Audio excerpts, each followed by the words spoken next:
This is Karen with newclevelandradio.net, and today we have another musical guest with us today. Impact PR has referred Lauren, and I'm hoping I'm saying the last name right, Minear. Perfect. Oh, wonderful. Typically, I will ask my guest ahead of time how to pronounce her name, and then I really make a mess of it. So I'm learning just to do it. And if I make a mess, apologize at that time. Um, so what I've learned about Lauren, she's going to tell us a little bit more. She's a folk pop singer songwriter, and as many of you know who listen to newclevelandradio.net, many of our guests um, have gotten into music either later in life because somebody has tapped them on the shoulder and said, "Hey, you got a good voice. Why aren't you singing?" And there are others who basically started singing from day one. So my question to Lauren is, when did you get into this idea that music was going to be your lifeblood and your future? Hmm. I guess my answer is that I fit into both categories. Love Because I was the kid who was singing from day one, and songwriting was my first love in life. I grew up in Nashville, Tennessee, Music City. Um, and so I was very lucky to have access to Vanderbilt University, where I studied piano and a lot of talent. I actually learned how to write songs from my high school English teacher, who is Oh, a local singer-songwriter. Um, and uh, yeah, so I got started early, but ended up pursuing a different career. I always wanted to be in a helping profession, and I did a master's degree in clinical social work and ended up working in private practice in New York City, treating eating disorders. And It wasn't until the pandemic when I was on maternity. I was it's hard to explain, but I was in the process of moving and also on maternity leave. oh, wow. And when the pandemic started, my second child was born in February, so 2 weeks before everything shut down. So I had closed my private practice to relocate, and found myself unexpectedly, like all of us, in the middle of a difficult situation. Right. I think every songwriter has a pandemic story, right? And mine was that I was postpartum, so and getting settled in a new place in a new town, and that I really used songwriting to cope through that process, which is something I've always done, and felt a strong calling to put that music out in the world, because I think that the postpartum period is challenging for so many people, and also that parents had such a hard time, particularly of younger children Sure. during the pandemic, that I felt like that was something that others might feel healed by. I think that songs find the people that need them. And so that is what led me to start putting music out. So, so many of us start out very young and we think we know exactly what we're going to do in life. We tell people from the time we're 3, 4, 5 years old, this is what I'm going to do. And, we get into high school and we probably tweak it a little bit. It's not quite that way. But the exciting part of life is living it Hmm. and taking those forks in the roads, allowing yourself to take a detour to see what else is available. And like you mentioned, the pandemic did that to a lot of people.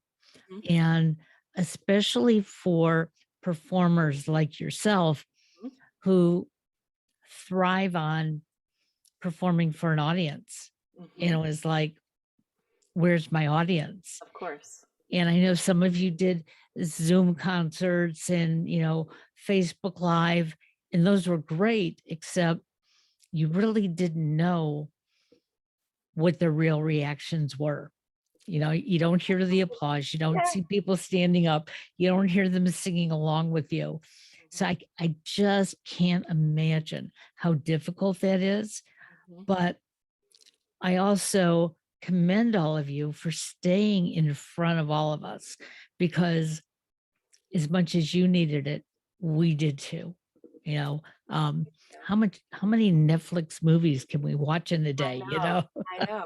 Well, I think, I think that we as a society tend to devalue the arts, and the pandemic really showed us just how critical they are to our well-being, being connected with other people and hearing music, and it brings us all together.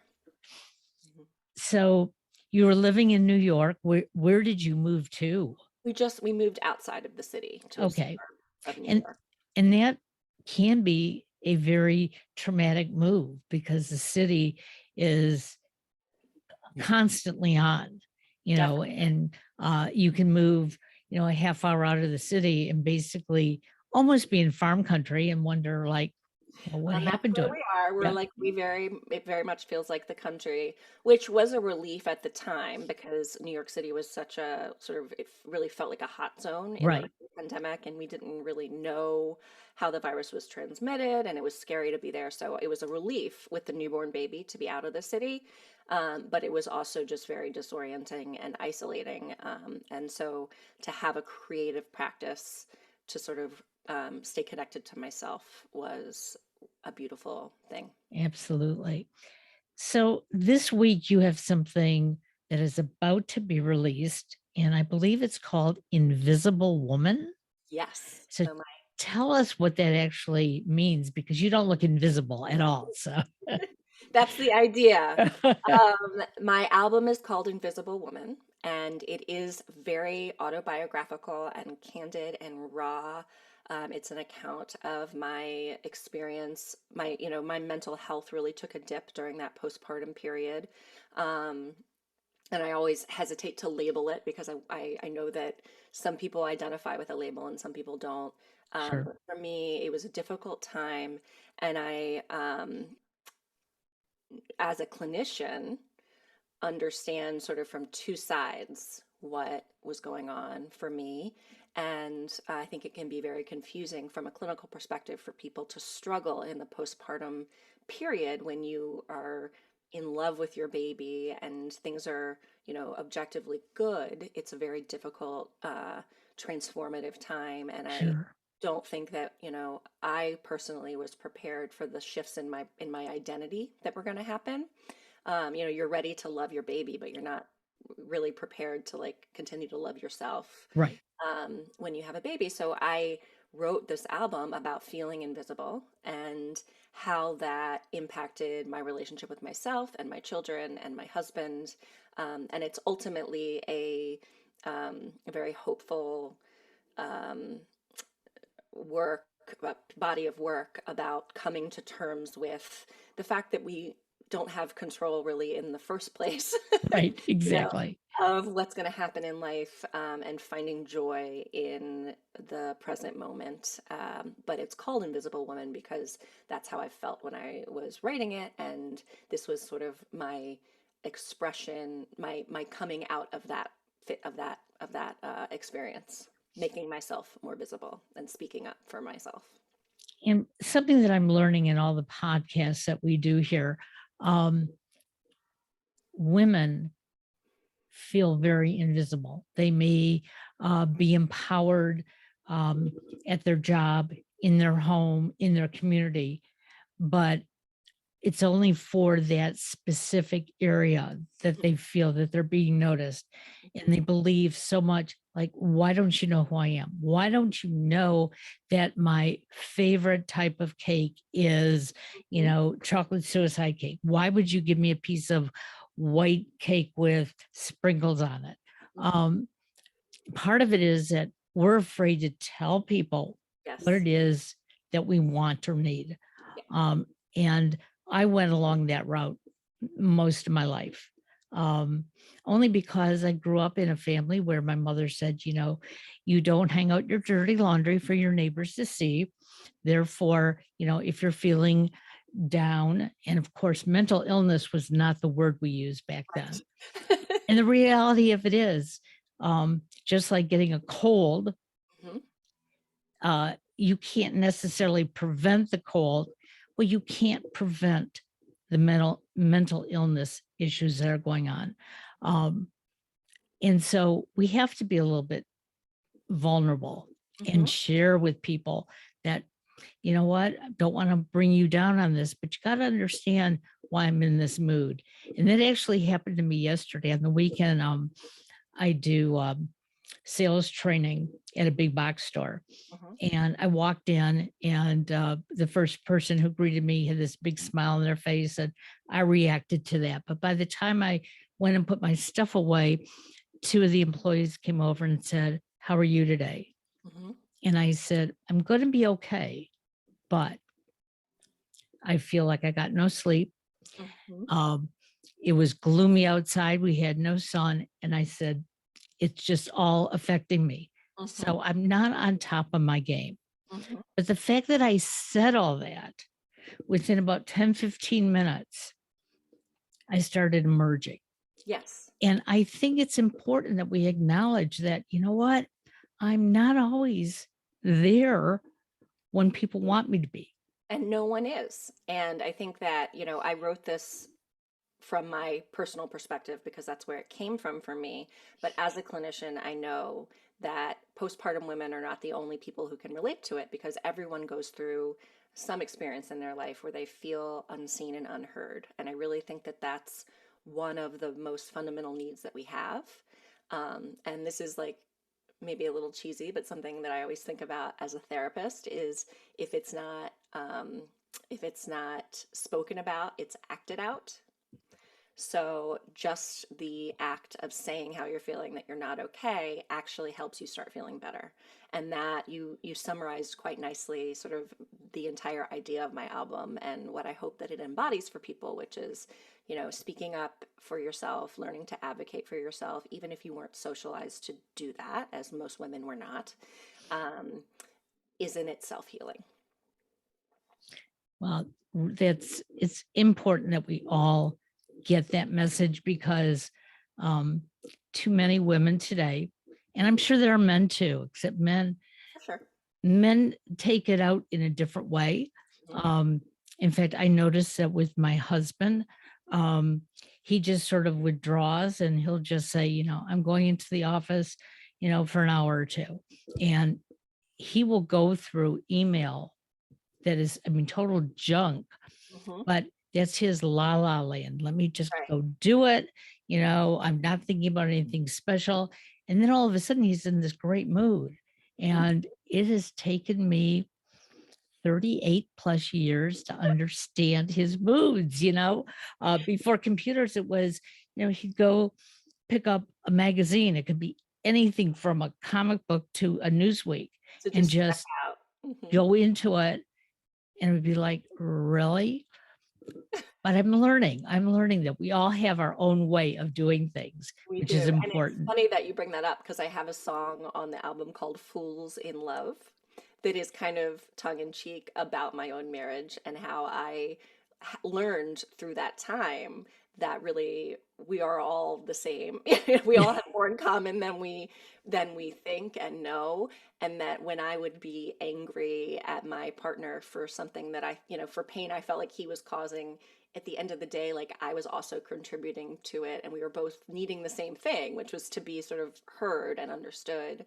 And I think that so your story really resonated with me because we don't always understand why people do what they do, but we all ultimately are trying to get to the same place.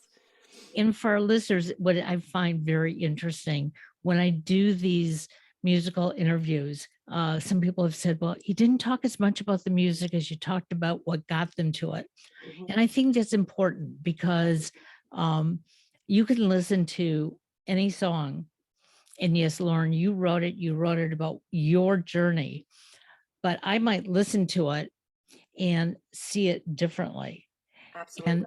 you know, at first I thought to myself, you know, that's not fair to the songwriter. Mhm. And then I realized, no, it is, because, you know, I'm enjoying it. I'm finding something in it. Um, I have a very dear friend who has provided us some music for some of our intros. And there's a song out there that he wrote called Enough. And when I hear that song, I think of my mother's last few days of her life when I was with her. Mhm. When I told him, he said, I'm glad you found meaning in it. Mhm. He said, but I was talking about a lost love. Mhm. And I said, that's interesting. Well, that's what's Because so magical about songwriting is that the more specific you are, the more universal and true the song is, right? Like, yes, absolutely. that's beautiful. So on Friday the 15th, um, you, in this album, you Mhm. have a couple singles that you're like sort of promoting. So Yeah, tell me about Soul Tide. What is that about? sure. Soul Tide, I wrote that song thinking about something that a coworker had told me years ago, in a clinical supervision, that she had children and I didn't yet. And she said that there was a tiny part of her that would always be anxious now that she had children. And I thought about that a lot during my early days of having two children. And during the pandemic, there's this part of you that's like always awake, Right. trying to figure out. So Soul Tide is about that sort of having a split sense of self, where you feel pulled between, parenting and whatever your own goals and dreams might be. And it starts with there's a part of me that never sleeps. And I thought it was important to start the album with that because I think that a lot of parents had to put their own needs and dreams on hold during the pandemic to care for, educate, be friends to their children who were home from school. And it was challenging for all of us. You really had to set yourself aside. But I was curious about like, what is that other self doing? Like who is that person? And that's what Soul Tide is about, kind of feeling split down the middle. And, for those listening, you wrote this about you and your new baby. Hmm. Okay. Um, Last week we were going through something in our home, and my baby, my youngest, who is 32 years old, he's in the process of moving away in the next couple of weeks. Hmm. And but he's been very much a part of the home for the last 3 months. Hmm. And he just came to me one day and almost like with a laundry list of things that he wanted from me. And I just sort of like lost it. It was like, no, I just can't. I mean, like, where is there time for me? Mhm. Now, when he was an infant or little, I never said those things. I just jumped in and did whatever he needed. But I was so much better by voicing those things and Mhm. saying, no, I just can't. Is it that I didn't do any of them? No, I did some of them, but I did them where they could fit into what what I felt Right. was important. And so I think it's good to know that um, all these songs are going to have different meanings and give us some strength and say, Yes. hey, I'm not the only one going through that. I've also had people tell me that Soul Tide makes them think about their romantic relationship, because there's like quote unquote opportunity cost in making a commitment to somebody, right? There's like another life you could have had, and even if you didn't choose that, it it's there. That Right. conflict is there. Um, yeah. So thank you for sharing that story. And the other one is Last Generation. So this one really has me thinking because before I listened to it, I had no concept. So talk to us about it. I wrote Last Generation is a little bit of an outlier on the album, and I wrote it on a day when in New York State the sky had turned red from the wildfires in California, Yep. and there was like smoke in the air in Brooklyn. I was on the phone with a friend who was living in Brooklyn still from the fires, and we had finally gotten into our house, and I was like buying curtains or something, and I remember feeling like it was the height of the pandemic, so it sort of felt like this apocalyptic moment. And I remember thinking, like, I'm not going to need curtains when the world ends. Like, and so I took that feeling and I wanted to write it into a song, sort of the anxiety about like, what is our future going to be? I think that, on a more serious note, like certainly as a mother of young children now, I am concerned about what their world will look like in 50 years. whether it's about the climate or it's about the literal climate or the political climate that we're in, which is so contentious, and the cost of living and education and all of those things. So I wanted to sort of put that maternal anxiety into a song. And for many of us, we didn't even realize that the effects of all the fires on the West Coast Mhm. would really travel this way. Mhm. It did. Um, Yeah. I I remember one day on the news, they were talking about our air quality was going to be bad for the next like week. And I thought, well, why? We've had some rain and whatever, and seemed like it should be fine. And then once they said it was from the fires on the West Coast, I thought, well, wouldn't that have dissipated along the way? But it doesn't. No. It just keeps moving and moving. And when you think about that, our world is really all that small, Mhm. and these things can affect us. Um, and I love the way that you looked at it as, what does this mean for the future? Mhm. Because I know growing up in the 50s and 60s, I had this concept, like so many, that everything is perfect, everything is going to get better and better and better. And yet, I remember when I was delivering my youngest 32 years ago, um, my mother in law bought a newspaper for us so that we could put it in his baby book. And it was about the war in Iran. Mhm. And I looked at it and I thought, no, I don't want to save that. Yeah. That's not the memory I want. But the reality of it is, that's what the headline was that day. Right. And we just had to go along with it. And it turns out that my son is a big history buff. So I'm so glad we kept That it. works. Yeah, but definitely this idea that things that life would just get better and better and you'd make more and more money was definitely sort of the narrative for a certain generation in America, and it doesn't it's not the narrative now, and it wasn't all over the world even at that Right. time. Yeah. So you said in the beginning that you loved music as a young person, but then you went to school and got a degree in social work, Hmm. which doesn't really always correlate, although, hey, you took a detour. I took a detour. Um, where do you see your music career going now? Because what I've heard from the album, it's phenomenal. And I think we just need to have a lot of people hear it and purchase it and be part of your journey.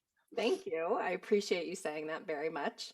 I feel like my whole life makes sense now, and I have been preparing my whole life to do this. I certainly did take a detour. I did not feel I was a very high achieving young person, and whether or not it was um, intentional or not, I felt a lot of pressure to do something that wasn't music, that, was objectively acceptable. And I loved the work that I did as a psychotherapist, but I feel like I have found my place in the world and that it's sort of an extension of that healing work. I've written a second album, which I'm going to start recording soon. Yeah.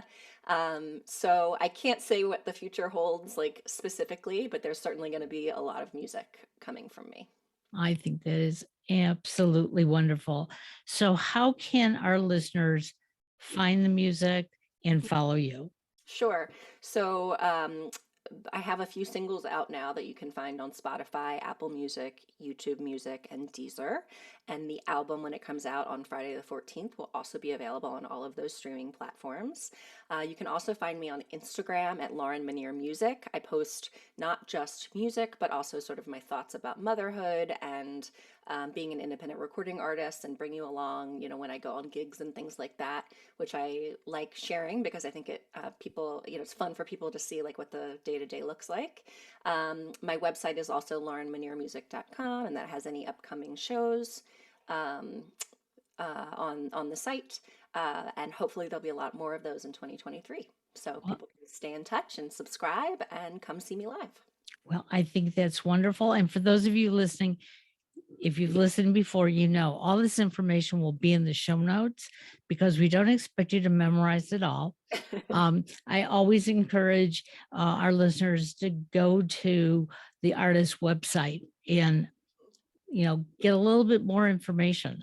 Um, you know, Something my husband has done for years before we go to a play or a concert, he does a search so he understands who they are and what we can expect.